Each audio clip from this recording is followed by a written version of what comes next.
Good morning. What's going on? I continue to get asked what my intent is and what does it mean to have intent when I'm working out, when I'm training.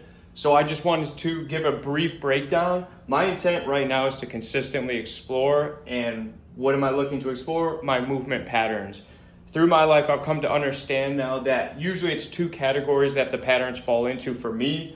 One is I go through a movement pattern or I begin to become aware of them, and I'm either experiencing freedom and expression of the movement, of the motion, or I'm usually in dysfunction and pain, right? And so I look to try and clarify and fine tune those categories for myself. I realized that the movement, dysfunction, and pain was largely related to physique training, so that's why I choose movement over physique. And then the freedom and expression, the principles that played into that, I realized were these right here. These are probably the biggest ones for me. So in speaking of freedom and expression, in my movement pattern and consistent exploring, 3D space is a big part of that. The multi-dimensional movement coaching program through Gymnazo EDU, they help me to understand this or begin to play with this concept of creating more motion at the joint, of creating better relationship with the tissues throughout the body, the connective tissue of the body, and how the body's responding on a daily basis. So this is really important to me. I continue to explore this because there's so much depth to it. Having said that, taking it to movement, I choose movement over physique training now. Not to say that I don't use some of the principles of physique training. However, I like to move. Now, I want to move. I focus less on the bicep curls, the isolated squats, the hamstring curls, because that was just taking me there to dysfunction and pain. All my tissue was becoming traumatized, shortened, withdrawn, and it was very hard for me to unlock my body.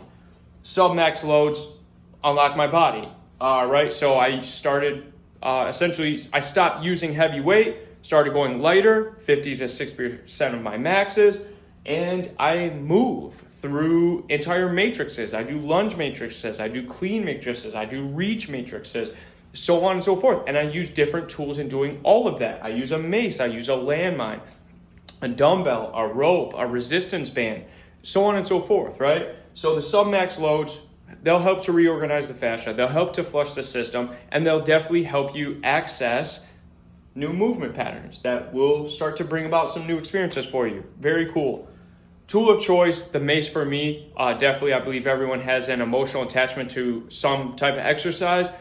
Same thing can be applied to a tool. Now, if you know what that tool is, great. If you don't, continue to explore. That's what this is about, right? That's why there's so many tools available, because there's no one way to do it. If you're consistently finding yourself in a machine, underneath a barbell or holding a barbell or a dumbbell, switch it up. Ask your trainer, hey, let's switch it up today. Let's use an inertia wave. Let's use an RMT rope. Let's use a Bosu ball, right? So just switch up the tool of choice, find out something about yourself, and see what movement patterns occur to you as a result of. Global priming the tissue in a way that lets us respond more appropriately and efficiently on a daily basis to the experiences that we have, the challenges that we face, the movements we get ourselves inside of. Meaning if we're at the desk a lot throughout the day, if we're sitting with children a lot, or we're running around after children, if we're cooking, if we're cleaning, if we're in and out of airplanes, traveling a lot, if we're so on and so forth. You get the gist.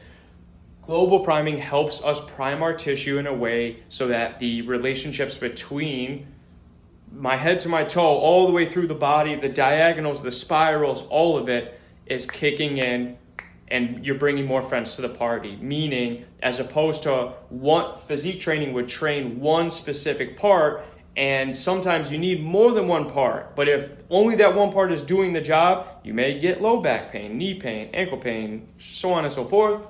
Global priming helps you. If you have to do the job, you're task driven, you got to get something done, helps you incorporate an entire chain, whether it's the anterior aspect, the posterior aspect, the lateral, the medial, or all the above, right? So when it comes to my intent, I consistently explore freedom and expression. These are the principles and methodologies that I use, and this intent forever grows and it evolves. I'm sure in a year now, my intent will look different. Having said that, I would love to find out about your intent. Let me know if you need help kind of coming up, clarifying, fine-tuning. I'm here, right? Peace.